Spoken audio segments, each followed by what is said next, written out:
കേരളത്തിലെ പനിബാധയും ആരോഗ്യരംഗത്തെ പ്രതിസന്ധികളും മന്ത്രി കെ മുരളീധരന്റെ വിടുവായുത്തങ്ങളും ജനങ്ങളുടെ ആശങ്കയും. മുന്നൊരുക്കങ്ങൾ കേവലം ഫോട്ടോഷൂട്ടുകളിൽ ഒതുങ്ങി. പടരുന്ന വ്യാധികളും തകരുന്ന പ്രതിരോധവും.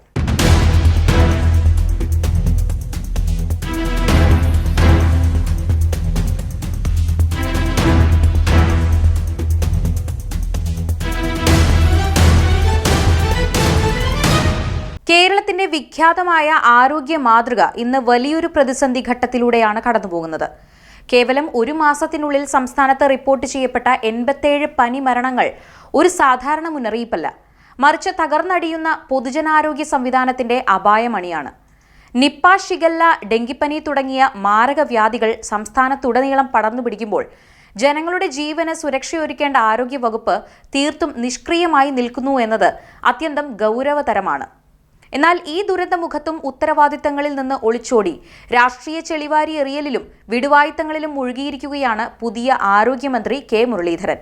സംസ്ഥാനം ഭീതിതമായ ഒരു പകർച്ചവ്യാധി സാഹചര്യത്തെ അഭിമുഖീകരിക്കുമ്പോൾ ഒരു ഭരണാധികാരിയിൽ നിന്ന് ജനങ്ങൾ പ്രതീക്ഷിക്കുന്നത് യുദ്ധകാലാടിസ്ഥാനത്തിലുള്ള പ്രതിരോധ പ്രവർത്തനങ്ങളും കൃത്യമായ ഏകോപനവുമാണ്.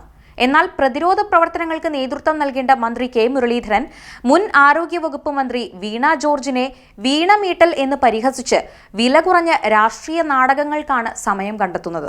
ഒരു ജനാധിപത്യ സർക്കാരിലെ മന്ത്രിക്ക് ഉണ്ടായിരിക്കേണ്ട ഏറ്റവും പ്രാഥമികമായ ഗുണം ജനങ്ങളോടുള്ള ഉത്തരവാദിത്തമാണ്, അല്ലാതെ രാഷ്ട്രീയ വൈരാഗ്യത്തിന്റെ പേരിൽ ഉദ്യോഗസ്ഥരെയും മുൻഗാമികളെയും വ്യക്തിപരമായി അധിക്ഷേപിക്കലല്ല. വ്യാധികൾ പടരുമ്പോൾ അതിന്റെ യഥാർത്ഥ കാരണങ്ങൾ കണ്ടെത്താനോ പ്രതിരോധിക്കാനോ ശ്രമിക്കാതെ ആരൊക്കെയോ ആണ് ഇതിന് ഉത്തരവാദികളെന്ന് വരുത്തി തീർക്കാനുള്ള മന്ത്രിയുടെ ശ്രമം അദ്ദേഹത്തിന്റെ പക്വതയില്ലായ്മയെയും പരാജയത്തെയുമാണ് കാണിക്കുന്നത്. കേരളത്തിൽ അടുത്ത കാലത്തായി ഷിഗല്ല, ഡെങ്കിപ്പനി എന്നിവയുടെ നിരക്ക് ക്രമാതീതമായി ഉയരുകയാണ്. ജൂൺ മാസത്തിൽ മാത്രം ഷിഗല്ല ബാധിച്ച് നിരവധി മരണങ്ങൾ റിപ്പോർട്ട് ചെയ്യപ്പെട്ടിട്ടുണ്ട്.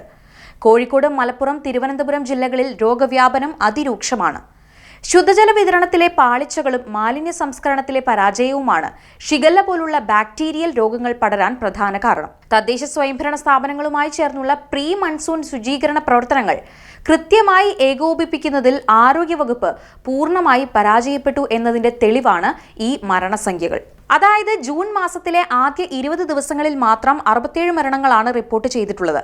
ഇതിൽ പ്രധാന വില്ലനായ രോഗങ്ങൾ ഇവയാണ്: ഇൻഫ്ലുവൻസ 13 മരണങ്ങൾ, എലിപ്പനി 13 മരണങ്ങൾ, ഡെങ്കിപ്പനി 11 മരണങ്ങൾ. ഷിഗല്ല ജൂൺ മാസത്തിൽ മാത്രം 6 കുട്ടികളടക്കം മരണപ്പെട്ടു.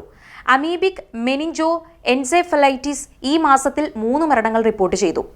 പൊതുവായ സാഹചര്യം പരിശോധിക്കുകയാണെങ്കിൽ 2 ലക്ഷത്തിലധികം ആളുകളാണ് പനി ബാധിച്ച് ഇതിനകം വിവിധ സർക്കാർ സ്വകാര്യ ആശുപത്രികളിൽ ചികിത്സ തേടിയത്. എന്നാൽ ആശുപത്രികളിൽ ആവശ്യത്തിന് മരുന്നുകളോ ഡോക്ടർമാരോ ഇല്ലാത്ത അവസ്ഥയാണ് പലയിടത്തും. മെഡിക്കൽ കോളേജുകൾ ഉൾപ്പെടെയുള്ള പ്രധാന ചികിത്സാ കേന്ദ്രങ്ങൾ അടിസ്ഥാന സൗകര്യങ്ങളുടെ അഭാവത്താൽ വീർപ്പുമുട്ടുന്നു. ഈ യാഥാർത്ഥ്യങ്ങളിൽ നിന്ന് ശ്രദ്ധ തിരിക്കാനാണ് മന്ത്രി വാചക കസർത്തുകളുമായി മാധ്യമങ്ങൾക്ക് മുന്നിലെത്തുന്നത്. ഒരു കാലത്ത് നിപ്പയെയും കോവിഡിനെയും മികച്ച രീതിയിൽ പ്രതിരോധിച്ച ചരിത്രമുള്ള കേരള ആരോഗ്യരംഗമാണ് ഇന്ന് നാഥനില്ലാ കളരിയായി മാറിയിരിക്കുന്നത്.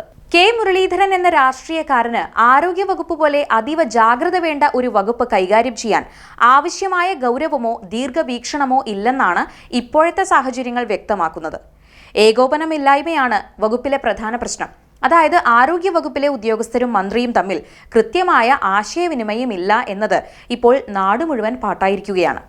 മാത്രമല്ല, ജനങ്ങൾ പനി ബാധിച്ചു മരിക്കുമ്പോൾ ഉദ്യോഗസ്ഥരെ വ്യക്തിപരമായി അധിക്ഷേപിക്കുന്ന വില കുറഞ്ഞ പ്രസ്താവനകൾ ഇറക്കുന്നത് ഭരണകൂടത്തോടുള്ള ജനങ്ങളുടെ വിശ്വാസ്യത തകർക്കാനേ ഉപകരിക്കൂ. മഴക്കാലപൂർവ്വ ശുചീകരണവും ബോധവൽക്കരണവുമാണെങ്കിലോ കേവലം ഫോട്ടോഷൂട്ടുകളിൽ മാത്രം ഒതുങ്ങുകയും ചെയ്തു. 87 ജീവനുകൾ നഷ്ടപ്പെട്ടത് കേവലം അക്കങ്ങളല്ല, മറിച്ച് സർക്കാരിന്റെ അനാസ്ഥ കൊണ്ട് പൊലിഞ്ഞുപോയ മനുഷ്യജീവനുകളാണ്. ഇനിയും അനാവശ്യമായ രാഷ്ട്രീയ വാഗ്വാദങ്ങളിലും വിടുവായുത്തങ്ങളിലും ഏർപ്പെട്ട് സമയം കളയാതെ പടർന്നു പിടിക്കുന്ന പകർച്ചവ്യാധികളെ തടയാൻ മന്ത്രി കെ മുരളീധരൻ തയ്യാറാകണം.